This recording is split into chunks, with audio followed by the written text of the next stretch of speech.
And the camera's frozen. Give me 1 second, guys. And there we go. I don't know what the heck happened there.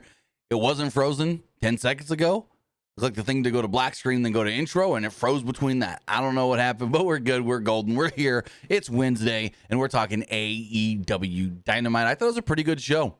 And there was a lot of good wrestling on this show. We've got Robbie Rice in the live chat who says, Tim, I was at Dynamite in Norfolk.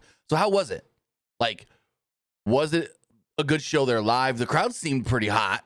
Was it full? Was it half full? What was the attendance like from your perspective? Let's see what the WrestleTix says on that. For tonight's AEW Dynamite, WrestleTix says it was set up for 4, and this was an hour and a half before the show started. It was set up for 4, 37 tickets distributed, about 250, 260 available. An hour and a half before the show went on the air. So that sounds pretty good for that building, but I don't know what building that is and how big that building actually is. Let's see. The Chartway Center. Chartway capacity. That's a 9. So it was half full. No, it was a quarter full, third full. If they had 37 and it's a 9,000 seat building, it's a little more than a third full. So, Robbie, how did it look from your perspective as far as the number of people in the building? Because again, Google says, and the what's it called? The Wikipedia page says it's got a 9,100 seat capacity. And according to WrestleTix, there were less than 4,000 people in the building. Less than 4,000 tickets out. So I just want to know from you. He said, absolutely awesome. Attendance looked packed. Well, that's good to hear then. Because they only set it up for 4,000 in a 9,000 seat building. So if it looked good live and in person, then that's great. Because it didn't look bad on television. But AEW knows how to shoot it, so it doesn't look bad on television. But nonetheless, I thought this was a good show. This was a better Dynamite than we normally get. Kind of a little better than this week's Raw, because I didn't really care too much for this week's Raw. And so we got a lot to talk about. With that, I want to say thank you for joining us here. Twitch.tv/PWU Unlimited, YouTube.com/Pro Wrestling Unlimited, and podcast services all around the globe like Stitcher, Spotify, Google Pod, Apple Pod, Anchor, iHeartRadio, and so much more. Remember, if you are watching live on Twitch, you can help us out a couple of different ways. You can either help us out by hitting that donate button down below or by donating Twitch bits in the live chat. Also, remember, you can help us out by subscribing to the channel one of 2 different ways. You can either subscribe with a tiered subscription, or you can subscribe with Amazon Prime. Because remember, if you have Amazon Prime, then you have Prime Gaming. Prime Gaming gives you a lot of cool things like free games, free stuff for 4 games, and you always get 1 free subscription to any Twitch channel you want to subscribe to throughout the month. And I'd greatly appreciate it if you did right here for Wrestling Unlimited. Also, remember, help us out over on YouTube. Hit that subscribe button. That way you know when you post new videos. That way you know when we go live. And that way you know when we post to the community tab. Also, another way to support the channel is by becoming a channel member. As a channel member, you get access to a number of different things. At the $1 tier, you get access to emotes and emojis you can use in the live chat in the comment section. At the $5 tier, you get access to our graphics packages. Right now, you can go get our WWE WrestleMania 41 and our AEW Revolution graphics that we put up this past week. So that should be really cool. Then next month, you should be getting our Backlash and our Double or Nothing graphics as well. Also, remember, if you want to get your comment, question, or concern read live on the air, you can do so by donating a super chat in the live chat. Finally, head over to the Epic Game Store. Head over to the Epic Game Store and buy something. Whether you're buying a new game, whether you're buying an old game, whether you're claiming a free game or getting bucks for Rocket League, Fortnite, or Fall Guys, use this code right here, PW Unlimited, at checkout, and you will be supporting us at no extra cost. Maybe you have been watching Last of Us, and you go, they're not doing the whole Game 2 and Season 2, and I can't wait. I want to know what that's all about. Well, you can go to the Epic Game Store and get Last of Us Part 2 remastered on PC right now. Right now. And when you do, use our code PWU NLIMITED at checkout.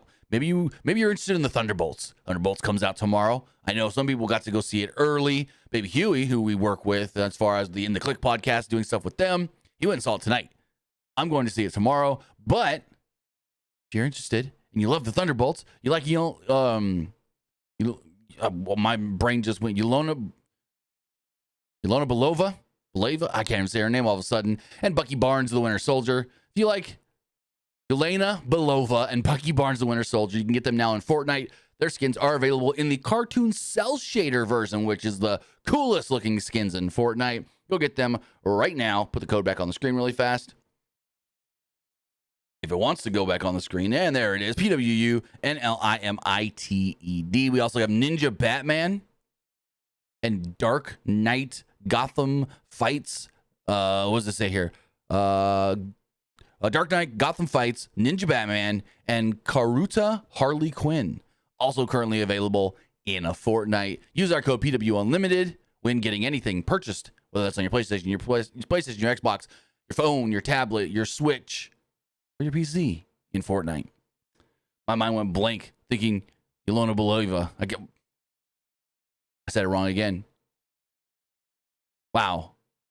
Anyways, I can't wait for Thunderbolts tomorrow. I think I'm going to start because I'm going to be I want to do more movie, TV kind of content. Like on my other channel at Timmy Buddy, I think I'm going to do more content over there as far as like video game stuff and like talking video games and movies, TV, and so forth. So maybe I'll do some Last of Us content. Maybe I'll just wait till the end of the season and do a full season wrap up. Thunderbolts, I think I might do a little thing over there as well. So we'll see how it all does go.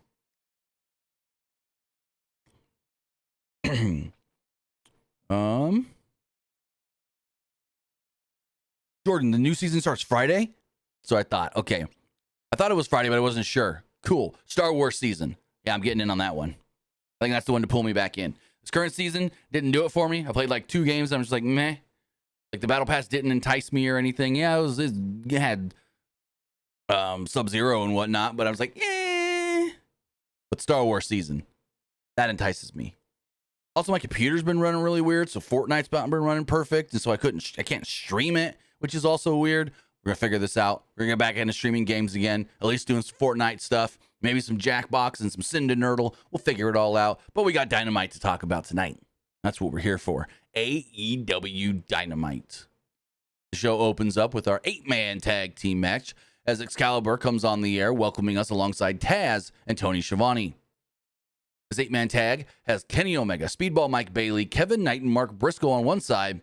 The other side, seeing Kazuchika Okada, Ricochet, and the Young Bucks. Now, as far as in AEW, this is the first time that Kenny Omega and Okada have actually been in a match together. First time in AEW history since AEW formed in 2019. This is the first time that they've been in a ring together. Excalibur drove home the history of Omega and Okada during the entrances. He said that this is a big deal. We saw history made between these two back in the day. Both men had an intense face-off prior to this. Kenny was pacing, looking super pissed off. And Nicholas and Omega officially start things off. And Nicholas wore down the arm of Omega as Matthew had his back turned and kept blindly smashing down on Omega's arm over the top. So like Nick would give Matt the arm and then he'd do like a boom, boom, pulling it down on his shoulder kind of thing, you know? And he keeps doing that and he keeps doing that. He does it, twice to Omega, I want to say. Then he hands him, and then an arm gets handed to him again and he's not paying attention and it's Ricochet's arm, his partner. And I'm like, oh, that's kind of cute, but kind of dumb at the same time. The arm doesn't feel different. Idiot. The miscommunication was long enough for Omega to make the tag. Ricochet then suffered a locomotion corner splashes, but he fought free and tagged Nicholas. Briscoe was then in and ramped up the offense as we had 8-way with guys hitting a bunch of things and moves and whatnot. The Bucks tried a crane kick pose to Bailey and Knight, who struck the pose and kicked the Bucks right in the face, leading to a commercial. When we came back, Ricochet and Matthew did locomotion Northern Light suplexes on Bailey and Knight as Matthew leaned back and let Ricochet know what's it like to have some hair. But you still got the you're still bald chant from the crowd. Okada tried to come in. Matthew and Ricochet both were unsuccessful on some brain busters. The Elite and Ricochet tried a quadruple brain buster, but were quadruple superplexed for their troubles. Quad slingshot dives by Omega, Knight, Bailey, and Briscoe as Knight and Bailey double-teamed Okada back inside and missed a dropkick. Knight then fired off clotheslines on Nicholas, who followed things up with a standing Hurricane Rana out of the corner for a 2. Knight tried a leaping splash, but Nicholas got the knees up. Omega tagged in, charged at Okada, who bailed and tripped up Omega with Nicholas on the apron. Omega and Bailey were both hung up on the top rope as Nicholas and Ricochet hit Stereo 450 Swantons heading to another break. This match went long. I didn't get a time for it, but this match went long and felt long. And eventually I'm like, oh, I think this is peaked already. Like, this match took up a chunk of that first at least 30 minutes. I felt like this match went at least 30 minutes. So later on in the match, Omega and Okada finally face off. They slug it out as Omega avoided a dropkick. Okada dodged a one-winged angel, but a snapdragon from Omega successfully hit. Omega wanted a V-trigger, but ran into a signature Okada dropkick. Omega ducked a Rainmaker, but ran into a super kick party from the Bucks. Everyone is in as Bailey and Knight are down. Omega and Briscoe are in the tombstone position, and Nicholas and Ricochet leapt off the top rope with dropkick swantons or sentons. Kind of a cool looking thing. Like Matt and Okada had them in the tombstone position. Ricochet and Nick come off, so they hit drop kicks on, I forget who's where. I think it's Bailey and Knight on the ground. So Omega and Briscoe, and as they hit the drop kicks, they land down on little senton splashes as well. Cool little spot. Anyways, there's the EVP trigger dodged by Mark Briscoe, who sent the Bucks and Ricochet flying to the outside as Okada tried to blindside Rainmaker, but Briscoe countered into a J Driller and got a 2 off of it as Ricochet broke up the pin. Ricochet went up to the top, but Bailey cut him off and got him on his shoulders as Knight hit a wild standing drop kick that sent Ricochet backflipping onto the Bucks outside. Omega then hit the Terminator dive onto the pile outside as Briscoe hit a rolling DVD on Okada and wanted to go for the Froggy Bow, but Ricochet got him and crotched him off the top rope. This allowed Okada to hit the Rainmaker and pin Briscoe to pick up the victory, so the heels do get the win. Now, not a bad match at all, but I felt like it went long. I kind of lost interest at one point, and it was just like spot after spot after spot. It was the party match. And I'm like, yeah, we're doing a lot of these recently. Doing a lot of these multi-man tag matches to get a bunch of people on the show, and it's just all about move, move, move, move, move. So it's like I didn't hate the match or anything, but I felt like, you know, even before that second break, it had kind of peaked for me. The Hurt Syndicate arrive at the building with a bunch of folks chanting, "We hurt people, we hurt people, we hurt people." They beat the hell out of 6 guys before MVP wanted to address the elephant in the room. Benjamin tells Lashley to trust MVP, as MJF is funny and asks how the new car is. Lashley said he could buy his own damn car, but MVP reiterated that if MJF screws them, they'll hurt him like he's never been hurt before. That put a smile on Lashley's face as they seemed to all kind of seemingly be on the same page, which we learned they weren't later. Then we had the Ops, Samoa Joe, Katsuyori Shibata, and Powerhouse Hobbs, the AEW Trios champions, in a non-title match against Miles Hawkins, Rhett Titus, and the returning Nick Comoroto, who's been out of action with an injury for like 9-10 months now. Also, Rhett Titus, they didn't say it on commentary, but he's a former, ROH tag team and television champion. So Titus started things off with Joe, who lit him up relentlessly with strikes and an enziguri in the corner before tagging in Shibata. Titus was tossed to the corner as the former factory member Comoroto made the tag and got in, engaging in a chop battle. And he lost it quickly and then tagged in Hawkins. Hobbs then made the tag to a nice reaction from the crowd and hit some knees to the midsection and then a snap power slam. Cash brought up how Hook is recuperating at home, and more each day will he is ready to take care of. Will be ready to take care of business. Well, when the time is right. Hobbs then lowered the straps and hit a brutal spinebuster on Hawkins to pin him and get the victory. That's about it. And nothing happened in match. It was cool. It was just the Trios champions did a little squash, but there's nothing to it. It was all the post match. As commentary mentioned multiple times, Samoa Joe will be challenging in 2 weeks for the AEW World Title at Beach Break in Chicago. And on cue, as soon as the match ends, Death Rider sprint into the ring. Joe sank in a Kukina clutch on the ramp as Joe's attention turned to Claudio, set up a chair in the ring, and delivered a neutralizer on Shibata. Commentary told us that this is how Hook was taken out, even though it really wasn't. I'm like, what the fuck are you talking about? No, it wasn't. Before Joe can get back into the ring, Death Riders, though, bailed as Hobbs and Joe recovered to check on Shibata. Joe took a mic and screamed, "John Moxley! Moxley!" And Moxley's like, just leaving. He's just walking out like, I don't care about this fool. Joe said Moxley likes to come out and act like he's the boss, but when they throw hands, he acts like a little bitch. Moxley begged for Joe week after week. But all he's trying to do is give Moxley what he wants. Joe said, let's give the people what they want. Let's up the ante at Beach Break. Yeah, I'm challenging you for the title, but let's do it inside of a steel cage. So there we go. Samoa Joe asked for a cage match, and later on in the night, it was officially announced it will be a cage match in Chicago at Beach Break for the AEW World title. That should be interesting on March 14th. Where it's like, why are they doing the title match there when, like, what, 2 weeks after that, they've got the Double or Nothing pay-per-view? So why not wait for the pay-per-view? It makes no sense why they're doing this match early. At all. None whatsoever. Especially now that it's a cage match where it's like, oh, I thought maybe there'd be some bullshit finish. Death Riders get involved. Joe gets screwed, and then he gets a rematch at the pay-per-view. Now, it could still happen, but now that it's a cage match, and if Joe gets screwed because it's a cage match, or in the cage match, then that would just be dumb. Like, what are we going to see? Claudio enter the cage? Wheeler Yuta jump off the top of the cage to stop him from doing it? I don't know. But I am interested because it's a cage match. Cage matches in AEW have been pretty good for the most part. So Amy Paquette sits down with Mercedes Moné, and for some reason, her promo sounded even faker than normal. She really felt like she was somebody reciting lines, and not in a good way. Like, Mercedes usually can cut a pretty darn good promo.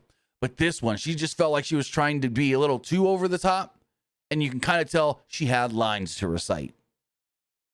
She mentions how 1 year ago, she said that she was on a mission, and 1 year later, she's become a global champion. 4 titles from all around the world. Paquette brings up the Owen Hart Foundation finals at Double or Nothing against Jamie Hayter. When I said that she can go on and talk about legacy of Owen Hart and how much Owen means to her. And I'm like, he does? I thought Eddie Guerrero meant everything to you. I've never once, and maybe I just missed something, but I've never once heard Mercedes say anything about the Hart family and Owen Hart meaning anything to her and having an impact on her and her career and whatnot. You always hear about Eddie. But I've never once heard her say anything about Owen and the Hart family. She goes, you know, the Hart family, they got a special place for me, and they impacted my... I'm like, what? They what? She said, but it's all about my legacy, Renee, and me. She said that she won her title here 1 year ago at Double or Nothing. And what makes you think this is going to be anything different? I'm going to win again at Double or Nothing. Paquette mentions Moné possibly underestimating Jamie Hayter, who was bigger and stronger than Mercedes. Moné said, yeah, she's undefeated since arriving in I'm undefeated since arriving in AEW 1 year ago, and hasn't beaten the best and have beaten all the best all over the globe. That's why I'm 4 belts Moné. She then goes on to make fun of Jamie Hayter for looking like a Scooby-Doo character and said, I ain't going to lose to some sort of a cartoon character. I'm a champion, and champions don't look like cartoons. You get more Renee. Renee's backstage with the Patriarchy and brings up Nick Wayne representing AEW in the Best of the Super Juniors tournament that starts next week when Christian Cage cuts her off. He said, all questions go through him. Jay Lethal then interrupted and said, hey, I'm not here to talk to Cage. I'm here to talk to the champ, Nick. Lethal said, Nick has a bright future, but still has a lot to prove. How about he faces one of the longest reigning ROH champion in history, himself. Longest reigning against the youngest. Nick said, I'm not sure. I'm not really warmed up. And Cage goes, you got it. You got it. So Nick Wayne versus, you should call him Nick Cage, since Chris Cage says, I'm your father. Nick Wayne versus Jay Lethal later in the night. Then we had the AEW Women's World Title Eliminator match. Toni Storm She stated at the TMC Film Festival, what did she say? I want to fight any bitch with the itch. She's taking on Mayu Yamashita in an eliminator match. We had a pre-tape video package of how this match got set up. Yamashita answers the challenge. And we get highlights of her time in Japan, which I thoroughly enjoyed this. I'm like, thank you. I've only ever heard of her name, maybe seen highlights of her once, but I bet you there's a million people that's never heard her name and don't know what she's all about and don't know anything about it. Like, you know what I mean? So I was happy that they did this, because a lot of times we see these random challenges. Oh, I'm going to open a challenge. And then someone will show up and you're like, who's that? Never heard of this person. Tell me who this is, or at least show me something. And they did, which was good. So the two shake hands before the match. Storm works over her arm. Yamashita responds with some kicks. There's a Thez press from Storm, who unloads right hands to stand tall. There's a backbreaker and a snap suplex that led to Storm going up to the top, but was cut off with a high kick to the face. She then sends Storm to the outside. Storm blocked the PK and swept the leg on the apron as Storm tried a hip attack, but missed and was wedged between the ropes. Yamashita literally kicked Storm's ass until Luther stepped in and suffered the same fate as Taz told her to stop. He's an old man. It was all Yamashita during a break, who hit a return crush kick out of the corner until Storm tried making a comeback. Only Yamashita walked right through the strikes. It was a roundhouse kick that decked Storm. She then dodged a second one in a snap-release German suplex. Storm then charged with the Sweet Cheek music, but ran into a skull kick, which got a 2. There's a fisherman's suplex with a high bridge, gets Storm another near fall, as she wanted to go for the Storm Zero, but Yamashita spun out into an attitude adjustment. There's a buzzsaw kick to follow, but Storm dodged. She then hit a running knee into a snap German, sending Yamashita into the corner. Sweet Cheek music to Yamashita. Storm puts her in the Storm Zero, hits it, wins it. There you go. Toni Storm, the champ, picks up the victory in a pretty damn good match. I like this match. I thought these two worked very well together. I don't know if they have before. I could look it up. Storm cage match. A cage match is the greatest resource for any wrestling fan. Yamashita. Nope, this is the first. No, wait. This was the first time they've ever worked together. Yeah. Good match especially for the first time. Post-match, Mercedes Mone struts out and tells the Norfolk crowd to shut up and say hello to your CEO. After Mercedes beats Jamie Hayter for the Owen Cup, she's coming for what's hers, the AEW Women's Championship. Jamie Hayter's music then hits, and she decks Mercedes. Wanted to go for a Haterade, but Mercedes ducked and scurried away. Storm looked very impressed by Jamie Hayter before opting to writher around. She was dancing to Jamie Hayter's music, basically. I wrote that very weird. Yeah, she was dancing to Jamie Hayter's music. So, I think Mercedes wins. I think Mercedes gets the shot, but then it's like, oh, no TBS title match at the pay-per-view then at All In? That's an interesting one. No TBS title match at All In if we go Mercedes and Tony. Here's the thing. I know Mercedes got all these belts, and it will look bad if she does lose, but I don't want Mercedes getting another goddamn belt. And I don't want Mercedes being the champion. Toni Storm is a phenomenal champion, and the person that beats Toni Storm, just like with Mariah May, should be someone on the up and up that could benefit from it. Mercedes doesn't need to beat Toni. There should be somebody else. I mean, maybe it should have been Megan Bain, and then we can get Toni Storm making the comeback, doing the little comeback thing to get back to the title, kind of like she did with Mariah May, but not do the amnesia fake I'm new gimmick. But regardless, I think it's going to be Toni Storm, Mercedes Moné at All In. I could be wrong, but that's where I think it's going.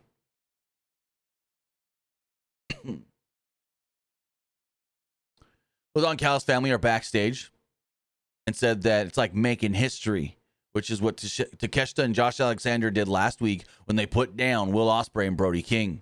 Callis said that they'll make history again tonight, as Fletcher will do the same thing to Hangman Page before Fletcher moves on to Double or Nothing and finally ends Ospreay once and for all. Fletcher said when he beats Page tonight, and Ospreay in the finals will go on to win the AEW World title. And everyone will be forced to say his name. Don Callis said, allow him, and scream, the protostar, Kyle Fletcher. And I ask this every week. I'm going to say it again. What the frick is a photostar? What is a protostar? Hold on. Let's ask Google. Google, what is a protostar? Protostar is a young, pre-main sequence star that is still forming from a collapsing cloud of gas and dust, but hasn't yet reached... Okay, so it's a forming star that hasn't reached its peak yet. I guess that makes sense for Kyle Fletcher. He's a young superstar on the rise that hasn't, well, peaked yet, that hasn't hit his ceiling. So I guess it does make sense. It sounds dumb, but knowing the definition of that, it actually makes a lot of sense. That makes a lot of sense. Again, a young pre-main sequence star that is forming from a collapsing cloud or of gas and dust, but hasn't yet reached the point of nuclear fusion, essentially called a baby star. So it is basically something on the rise that hasn't fully developed and peaked yet. That's Kyle Fletcher. Over the last year, he's been on this tremendous rise. It hasn't peaked yet. Okay, it makes sense. It makes sense.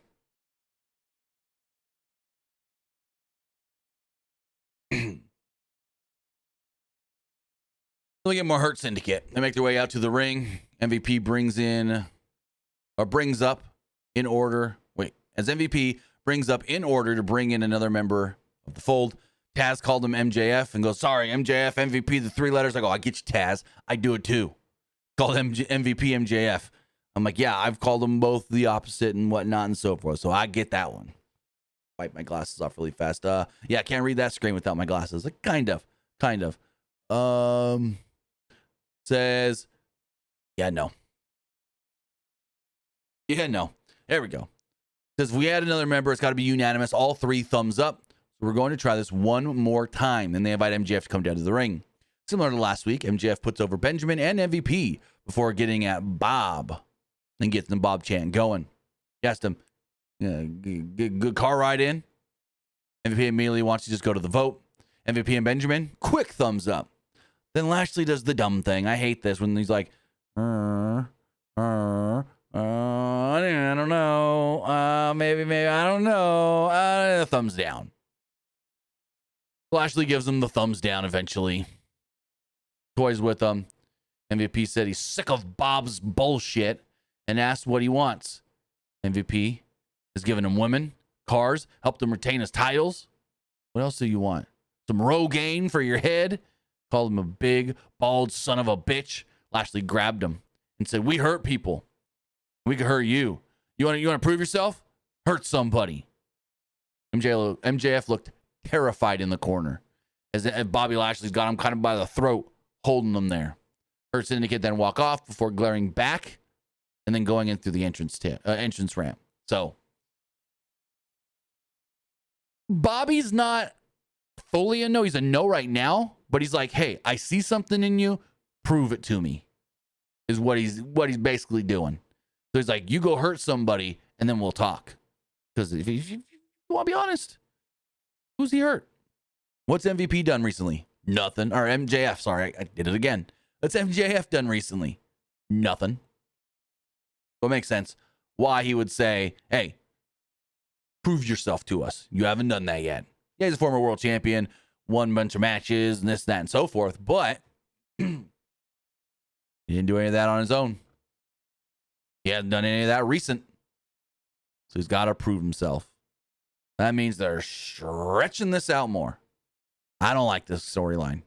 Why would MJF, of all people, want to be with them? I get it. He thinks they're going to help him win the world title.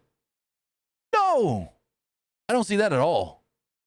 If anything, yes, Lashley's got one half of the tag titles. If anything, Lashley would also want to be a world champion. So he's not going to help MJF unless he thinks helping MJF means that he's going to get a shot and he thinks MJF would be easier to beat than Moxley. Now I'm fantasy booking and trying to make it make sense. Just saying. We got footage from last week. Stokely Hathaway joining FTR.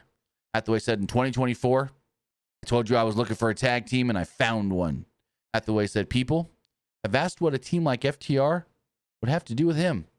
But look at what has happened in recent weeks with everyone they've taken out. FTR will cement their legacy and win back their AEW World Tag Team titles with the help of him. So then we had Nick Wayne versus Jay Lethal in a non-title match. Wayne was out alone, but his entrance was cut off by Christian Cage, who walked out with Kip Sabian and Shayna Mother Wayne. Taz said that Cage has always been a douche. And he's known him probably longer than almost anybody else here in AEW. And he's, well, an even bigger douche now. Lethal and Nick trade headlocks and takedowns and head scissors and all that early on. Nick then regrouped on the outside, where Cage whispered some advice to him. We then get chance for Mother Wayne. As back inside, Nick fired off some chops, but Lethal dropped him with a float over into an arm drag and a snap drop kick. Nick then rolled outside, and Lethal tried to tope, but pretty much just shoved Nick back. Rolled through, hit a Hurricane Rana, and there we go. Lethal was then driven into the steps as Nick was in control, heading to a break. Excuse me. After the break, Lethal got in a few pin attempts, but not really much. He connected with a lethal combination and got an ear fall off of it. Lethal went to the top, but took too long as Nick cut him off. Wanted a superplex, but Lethal fought free and successfully hit an elbow. Everyone then kind of looked around and whatnot. Nick caught him into a cradle and got a 2 off of it. Lethal tried to go for a lethal injection, but Nick raked the eyes, hit a roundhouse kick, and a fisherman's buster to pick up the victory. So Nick wins. There we go. Then we get commentary. It was so dumb here. So Nick Wayne's in the ring, and Christian takes his belt from him, the ROH TV title. And Shane is kind of looking like, well, what are you doing? Why are you taking Nick's belt? And he goes, Nick, turn around. Look that way. And commentary's like, oh, Nick Wayne's the champion, and Christian won't even let him celebrate with his own belt. And then Christian like puts it around his waist, like Dana White does after a title fight. And they're like, oh, never mind. Fucking dumbasses on commentary, all talking shit, and they go, oh, wait, never mind. He's actually doing something nice for Nick. Never mind. And then Shayna's like, oh, hey, yeah. And then Christian does the fake, like, congratulations, kid, kind of clap. And Kip Sabian's just standing in the back going, well, I'm glad I'm not in the line of fire right now. Basically. Something tells me Christian's going to turn on this kid and try to take the ROH TV title from him. Because he just wants a championship. So Caliber informs us in 2 weeks, it'll be Beach Break. Jon Moxley versus Mojo for the AEW World title in a steel cage is official. And it's like, again, why are they doing this match now when it should be at the pay-per-view? Makes no freaking sense. So what are we getting at the pay-per-view with the AEW World title? Anything? Nothing? Or is it going to end up being like the Ops and Swerve versus Death Riders and Anarchy in the Arena? Because we haven't got that set up yet for Double or Nothing. Or is that going to be Okada, Bucks, Ricochet? So that's 4 there. Swerve, Omega. I don't even know. Fuck. Yeah. We haven't got Anarchy in the Arena announced yet, and they usually do those at Double or Nothing, so I don't know what the frick they're doing. Like, that show's in, we have, when's Double or Nothing? The 24th, right? May 24th, Double or Nothing, or is it the 20th? Is it the Saturday or the Sunday? Double Nothing 2025 is the 25th, the Sunday. And so they've got 1, 2, 3, 4 more Dynamites and 5 more No. 3 more Dynamites and 1, 2, 3 more collisions to set everything up. 4 more collisions, actually. It's the 25th, the Sunday. So they got the Saturday collision. But yeah, it's like, we got 2 matches. Mercedes and Jamie Hayter, Ospreay and Hangman. That's all we know.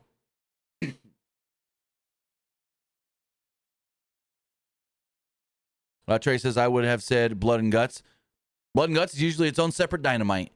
Blood and Guts has never been done at a pay-per-view. So that's why it's always been Anarchy in the Arena is at the pay-per-view, and that usually leads to the blood and guts half the time, most of the time.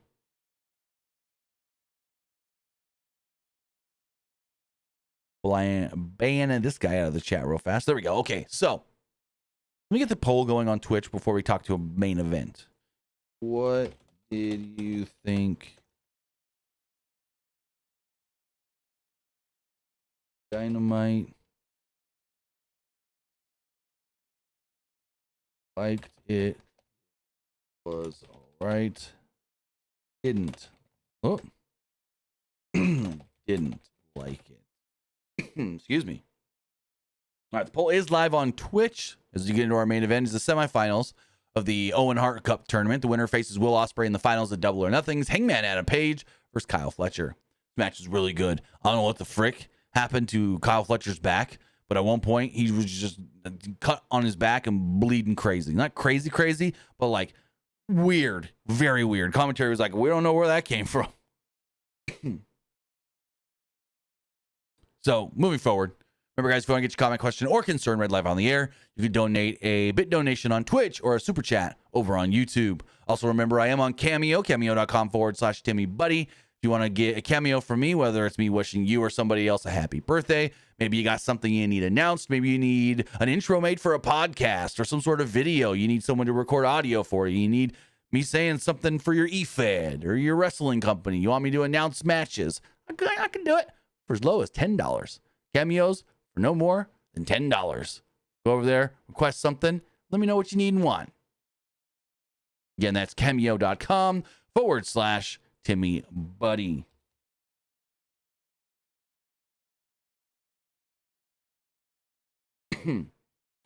Moving forward, got our main event here. Excuse me. Trying to burp in the microphone all of a sudden. So Paige power walked to the ring. Had an intense face-off with Fletcher before the bell. His commentary talked about how Paige is from Halifax, which is not far from Norfolk. Callis joined commentary and immediately called Paige a scumbag as he fired off an early chop to Fletcher, and Fletcher took a powder. Fletcher then came back in, pulled the hair, and mocked riding Paige like a cowboy. But Paige escaped, spanked Fletcher, and clocked him with the right hand.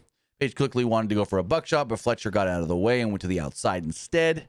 Only this time, Paige sprinted into the camera shot, clotheslining Fletcher over the barricade into a commercial break. As we come back, we see Fletcher was bleeding from the lower back, and we don't know what happened. Commentary doesn't know what happened. I think a replay showed it. Maybe he was thrown into the barricade and got cut that way, but that's the only thing I can think. So inside the ring, Paige no-sold some kicks to the chest. Wanted to go for the Deadeye, but Fletcher avoided. Charged, but was turned inside out by a Paige lariat. Big back body drop by Paige, who followed with a sliding lariat and caught a leaping Fletcher into a DVD for a 2. Repeated corner clotheslines from Paige, who hit a follow-away slam, sending Fletcher to the apron, as Paige connected with a springboard lariat. Paige wanted the moonsault, but Fletcher swept out the leg, hit an enziguri, a thrust kick, and a violent brainbuster on the apron. They both fought on top of the barricade, where Paige slammed Fletcher off. He then does the moonsault off of it into a tombstone in a virtually awesome, cool-looking sequence, and we went to another commercial break. When things returned, Paige delivered a huge superplex for a double down spot. Both rose up and traded kicks until Paige swung for the fences and decked Fletcher right upside down on the head. Fletcher then answered with a snap German, but ran into a pop-up Liger bomb for a 2. Paige wanted to go for the Deadeye again, but Fletcher floated out into a big boot, wanted a power bomb of his own, and Paige flipped out and finally hit that Deadeye, only getting a 2. Paige tried a moonsault, but Fletcher caught the boot and hit him right in the face with it with the sit-out last ride and got his 2 of it. There was a running corner boot that connected by Fletcher, but Paige floated over a brainbuster and hit an O'Connor roll for a 2. Paige wanted a buckshot, but Fletcher exploded with another charging boot. Paige was on the apron again. This time, Paige hitting another Deadeye. Paige followed this up with a huge moonsault and wanted to go for a buckshot, but Fletcher shoved the referee, Paul Turner, out of the way and hit a low kick on Paige when he did the front flip off into the buckshot, trying to go for the buckshot. And I'm like, okay. Yeah, I didn't like that sequence where you just shoved the ref and the ref did nothing about it. I hate when that happens. You literally put your hands on the referee and shoved the referee just so he can then go,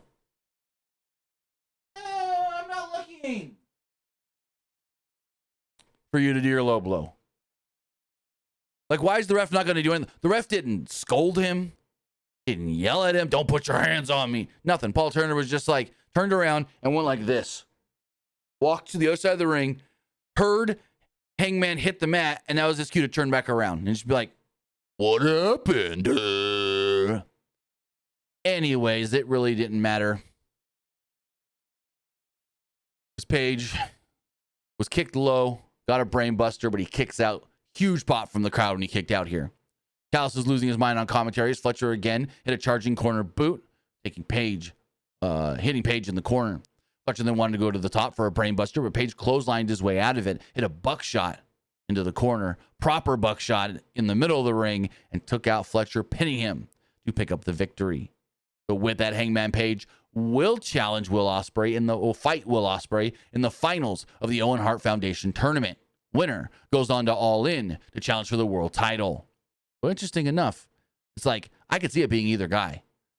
With the women's, I'm like, Mercedes. Okay, I'm predicting Mercedes off the bat. I've been saying Ospreay, but I'm just like, yeah, I think it's Ospreay, but I can see it being Page as well, especially if it's still Moxley as the champion. Then you have Page, who's been here since day one, taking out Mox, who's been here since almost day one and who's tried to take over the company. So we'll see how it all does go. That's on the 25th. We still got 3 more weeks of Dynamite, and we got some stuff announced for Collision. Brody King will face Josh Alexander. Tony Storm will take on Lady Frost in a title eliminator match. Their reasoning? Because Lady Frost has picked up a bunch of wins down in Mexico in CMLL. What? Okay, sure. But with all that, that was AEW Dynamite. A pretty good show. I won't call it great or anything, but I'll call it very entertaining and easy to watch. I liked it.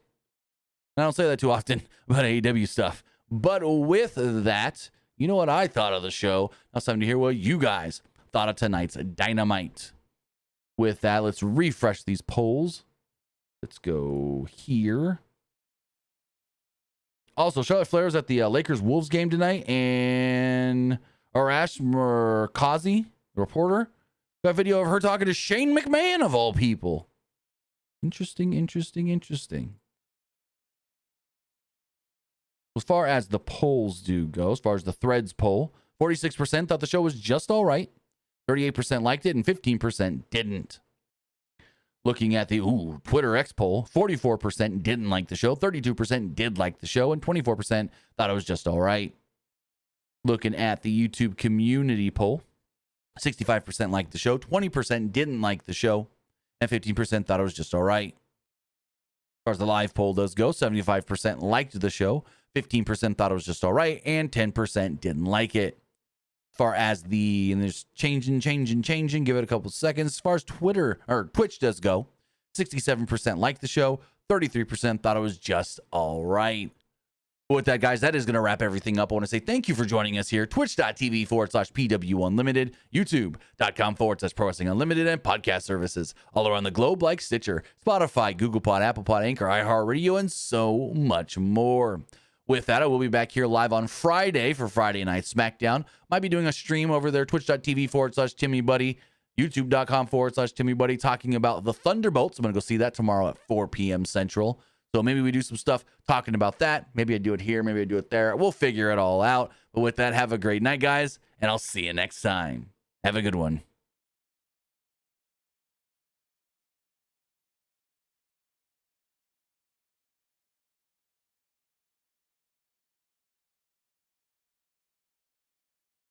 All right, if you're still watching live on Twitch, we're going to hit up a